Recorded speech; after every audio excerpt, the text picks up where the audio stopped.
April showers bring May flowers and Phillies baseball and a ton of other sports too. So we got a lot to talk about today on Sports Talk Philadelphia. Welcome.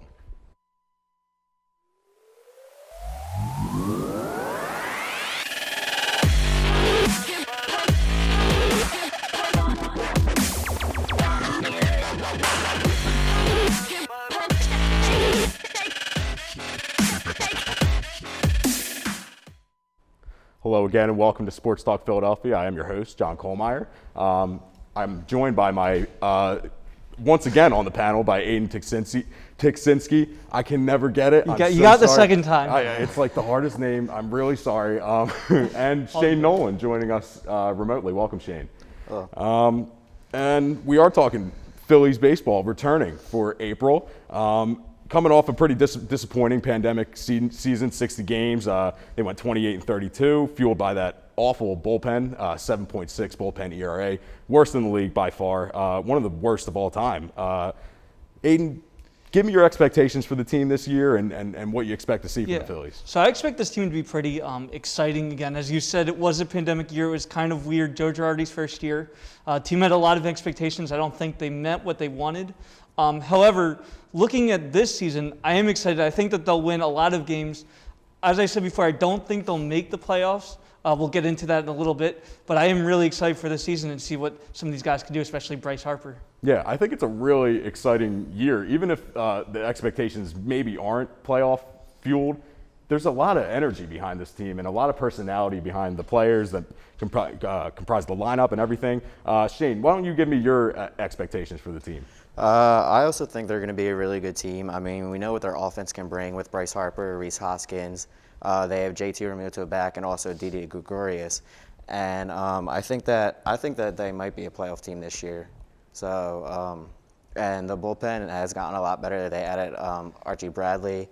They have Brandon Kinsler, Jose Alvarado. So they are definitely a better team this year. Yeah, bringing in Dombrowski, you made a lot of big moves this offseason, and I think they really exceeded a lot of fan expectations for offseason moves, and I do think they're going to be very exciting. Why don't we go through lineup rotation in the bullpen? Give me a grade for how you see each one. Aiden, we'll start with you. Phillies lineup, what do you expect to see, and give me a grade? Yeah, so I think the Phillies lineup is pretty good. They didn't necessarily add a lot of new pieces, but they re-signed guys that they needed to. Didi they re-signed, which is really important. He added a lot of firepower to the back of that lineup. Realmuto, one of the best catchers in baseball, if not the best catcher. So I think that was really important. I gave them a B+ rating. I think that they're going to be pretty solid. There's a few question marks that I have for this team. Andrew McCutchen, left field.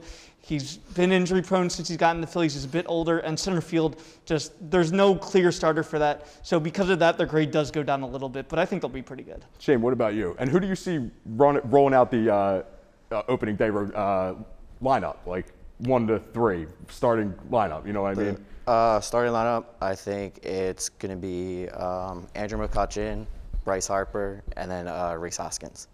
And I also agree with Aiden, and I think their offense is definitely a B+. I mean, last year they were one of the top 5 offenses in baseball, actually, but obviously because of the bullpen, they didn't make the playoffs because of that. But since they have a better bullpen this year, I think their bullpen is a C+, but because of their offense, I think that that's going to be a lot better this year with who they brought back, like Aiden said, with Didi and JT.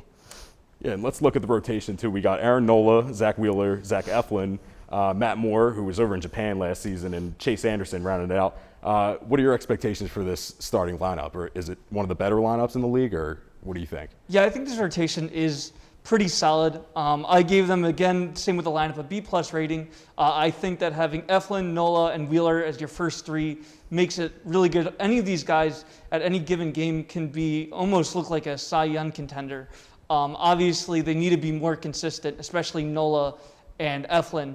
I do have a lot of question marks about Matt Moore and Chase Anderson. They both pitched well in the spring training, so I think they'll be pretty solid. It's definitely better than having Vince Velasquez, Cole Irvin. I mean, we were just throwing out guys from our AAA system that really aren't major league pitchers. So to now get that consistency in the back end, that does make me feel more hopeful.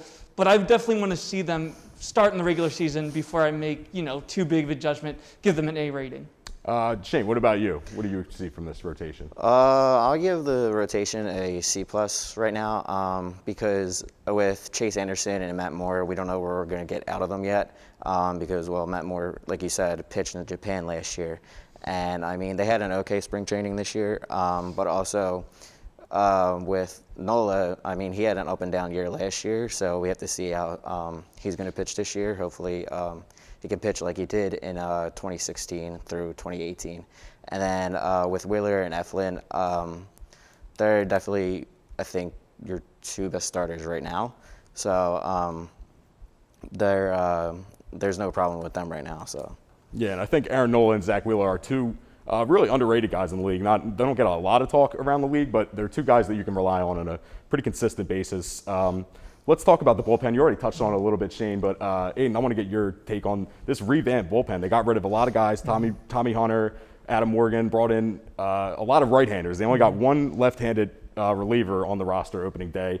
Give me your take on the bullpen. Do you think it's a huge leap forward or just a little bit? Yeah, I think it's a big leap forward considering that last season I definitely would have given them an F at the end of that season. I had them at a B-, but I think now I'm going to lean C+. Just as you said, they have a lot of right-handers. If they had kept JoJo Romero, who I think was pitching really well, and had left him up in the Major League team, I would have given them a B-. I'm going to give them a C+ now. Adding Jose Alvarado, who, by the way, I don't know if you saw this, he lost 50 pounds from last season to this season. He's now hitting 100 miles per hour, which he wasn't doing with the Rays. So that makes me pretty excited about him. My biggest question mark, again, Hector Neris. I mean, he's just blown way too many games. I'm surprised that he's going to be the closer this year. I was really thinking that Archie Bradley or Alvarado would be the closer, but I'm excited to see maybe if he can change that idea that we have about him. Yeah, I was surprised about that too, seeing Hector Neris was named the closer, and they're going to have Alvarado and Bradley as the setup guys kind of, but I was surprised. Archie Bradley seems like a guy that could close the game out on a more reliable basis, but we'll see. We'll see what Girardi does in his second year. And also another decision he has to make. He did pick Roman Quinn and Adam Hazley to be on the opening day roster. Do you expect to see Roman Quinn make the start in center? Yeah, I'm going with Roman Quinn. Most of it's just because Hazley was hurt for a lot of spring training. I think that they're going to want him to get back up to speed before they throw him out as a more regular center. But I also think looking at Quinn, he had a great spring training. I mean, 341 batting average, 3 steals. Again, it's a small sample size, so there's not a whole lot to go off of. But the fact that, again, he made it through spring training, there's a lot of concern about the injuries that he's suffered while he's been playing. So I think for him to make it through a spring training to be the starter, I'm excited to see him go. And speaking of the tough schedule to start the season, they got 2 separate series against the Braves, 2 against the Mets, and 2 against the Cardinals, who are 3 of the better teams in the National League, 2 teams that really have their number in the division, I think. Shane, do you expect the month of April to go well for this team, and do you expect the season to be kind of contingent on how they play in April? I do think the month of April will go well for this team, but I don't think it will be what you said, the kind of deciding factor so far, because it's only early in the season. It's only April. I mean, usually you wait until July to see where the team's at before the All-Star break. So I think they will have a good April. I think they match up well against the Braves with their hitting and their pitching kind of. So I think against the Mets pitching is definitely better, but the Mets are probably a little bit of a better team also, so that might be a little rough series. And the Cardinals, I think that will be an easy series. All right, and before we wrap up Phillies talk, I want to do Nostradamus, my favorite. Aiden, give me your opinion. The Philadelphia Phillies will win or lose their opening series against the Atlanta Braves. I'm going to go win the series. They're playing at home, which I think is huge. They're playing in front of fans for the first time in almost a year and a half. So that's going to make it even more important for them to go out and win. And I think they're going to get it done. Shane, what about you? I also agree with Aiden. I think they're going to win their series against the Braves like they did back in 2019 when they swept them. With the fans back and everything, I think they're going to have a lot of energy and they're going to want to perform for the fans. All right, very exciting here in Philly.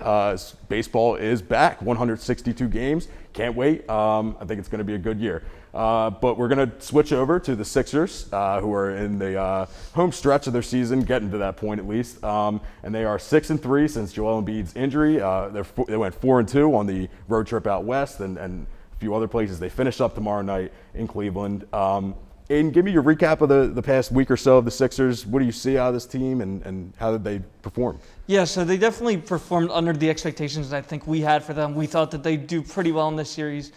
They didn't do that well against the Clippers, and most of us assumed that they would lose that game against the Nuggets. But I think something that's not really talked about, and this could go into the other point about why they're not playing well, about Embiid not playing. But I think the most important part is not only was Embiid not there, two of our centers we traded away. So the only center we had was Dwight Howard. You have to remember, he was thrown out of that Lakers game in the first quarter. So the guy playing most of those minutes was I forget exactly who it was, but they were going through Mike Scott. That's who it was. Scott. Yeah, so they're using Scott a lot as that center, and he was mostly used as a starter when he was supposed to be a backup. So we're not really having that center that we needed, and I think that tired them out going into those last two games. Yeah, and I know Doc Rivers did talk a little bit about that lack of depth at center now, and even Dwight Howard was talking a little bit about how he needs to put the team first a little more and not get thrown out of games, take so many technicals. I also want to talk about the George Hill trade because that was a big move that they made. Kind of underwhelming compared to getting Kyle Lowry, I think. But is there a silver lining to this trade? I know a lot of people did want Kyle Lowry, but they didn't give up too much for this George Hill acquisition. Do you like the trade or not? I'm a fan of the trade. My biggest concern is if he can get back on the court in time before the playoffs, just to get him some more time. He's been out with surgery on his hand. So I think that in his short stretch this season with the Thunder, 14 games played, 11.8 points per game, 3.1 assists. He adds veteran experience to that bench that we just didn't have. I mean, we're playing with a lot of guys, the majority of which are either rookies or second-year guys. So to add that veteran experience off the bench, without really having to change the rotation too much was really important for the Sixers to trade. And I think that it is a good trade as long as I said, as Hill's able to get out in the court. Yeah, and I like the trade too. I think it kind of shows a difference of philosophy between the two contenders in the East, I think, Brooklyn and Philly, where Brooklyn's kind of adding all these big-name guys, Blake Griffin. They got obviously the big three that they've had for a while now, and also LaMarcus Aldridge that they brought in. All these big names that a few years ago it would have been crazy to think that all these guys would be at Brooklyn nonetheless. But it's two different philosophies, I think, where big names versus a Sixers team that's built around being competitive in all different kinds of ways. And I think the George Hill trade kind of really highlights that. Let's talk a little bit about his fit on the team. Well, you already touched on that a little bit, but the Kyle Lowry thing, where that would have been like a full step forward, this feels like kind of a half step forward to me. Is that fair to say to you? I feel like it's a half step, but at the same time, I think it works better. I mean, you touched on Blake Griffin getting added to the Nets. I think that there is a little bit of a philosophy for the Nets where add all these big names and you'll get to a championship. As we've seen, that doesn't always work. I mean, you go back to Miami when they first added their big three. They didn't win a championship that year. And the Sixers have had this rotation now for a good amount of time. I mean, Tobias, Simmons, and Embiid have all played together now for more than 2 years, almost 2.5 years now. So for them to get that consistency, I think gives them more of an advantage than a Nets team that doesn't really have all that much time played together.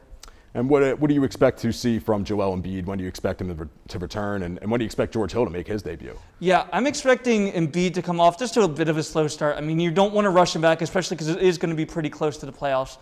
They're going to want to make sure that he stays healthy. I think by the playoffs he'll be okay. I'm assuming the same with George Hill as well. He's going to come in first, 2 weeks left in the regular season. They'll give him a few minutes, but they're really going to expect him to hopefully take a big role on that bench come playoff time.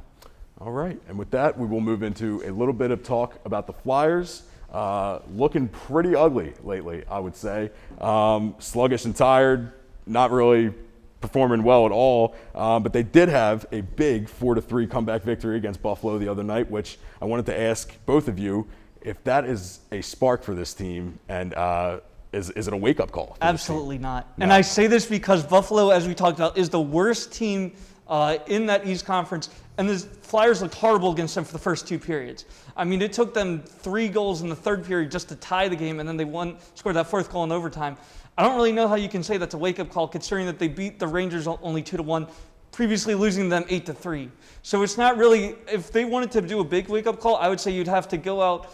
The win against the Rangers was solid. I would say the defense played well, but then it totally fell apart against Buffalo. So I think that for them to call this like a big wake-up call, I just don't see it. Shane, how are you interpreting this latest victory against the Buffalo Sabres? I mean, it definitely was an ugly win because, like Aiden said, they only played for one period, and that was in the third period. It's kind of been the story all season long where they only play about either 20 or 10 minutes of a period, and then the rest of the game, they just look flat out tired, and it just doesn't look good.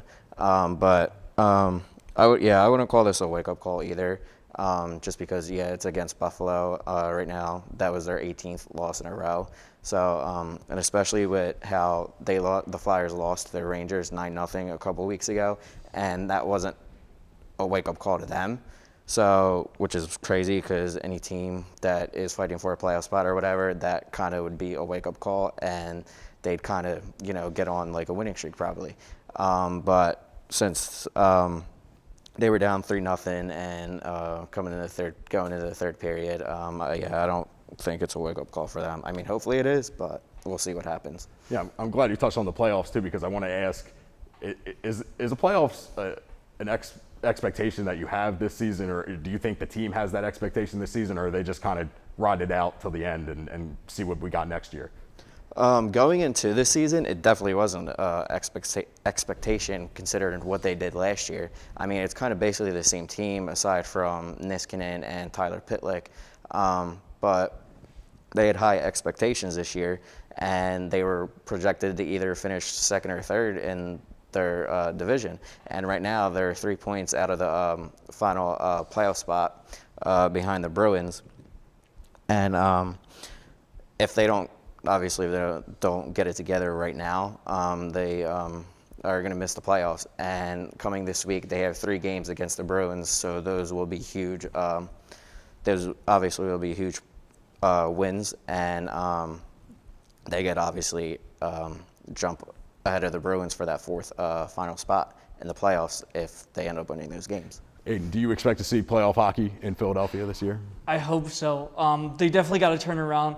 As Shane said, they got that really important series against the Bruins. They also have 2 games in between those 2 games, 3 games. They have the Islanders as well, another playoff team. So I think that 5-game stretch, you really got to play well to make the playoffs. Again, at this point, I don't see it, but they do still have some time to turn it around.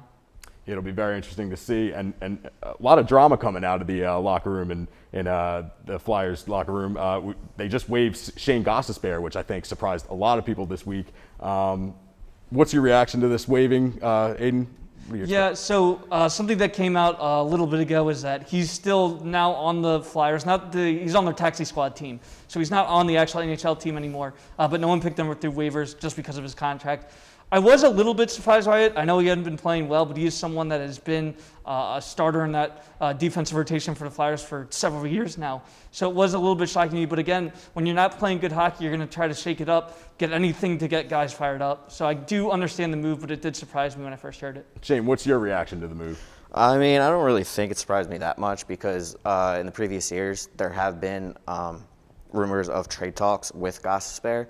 So didn't surprise me that much, but I think it was kind of like a stupid move.